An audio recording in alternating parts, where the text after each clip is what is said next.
Institutional sector po ang kasama natin ngayon, pero gusto ko lang po banggitin ng isang opisina na nakatanggap ng actually di naman yung opisina mismo yung binigyan ng award, kundi yung programa natin, pero syempre sa pangunguna ito ng ating City Health Department City Nutrition Office na ang ating LGU ay nakatanggap po sa ikalawang pagkakataon ng yung Green Banner para sa nutrition.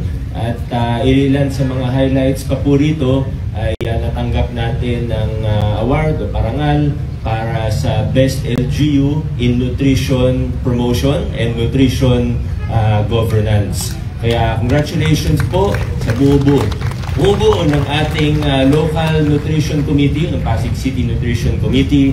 At may isa pa po pala, tanggap po natin o nandito po sa atin, sa ating LGU, yung Best Nutrition Action Officer na si Ma'am Jenny Lee ng City Nutrition Office. Kaya pag nakasalubong niyo po siya, i-congratulate niyo po siya. Talaga napakaganda, hindi lang ng ating programa, kundi napakasipag din ng mga kasama natin.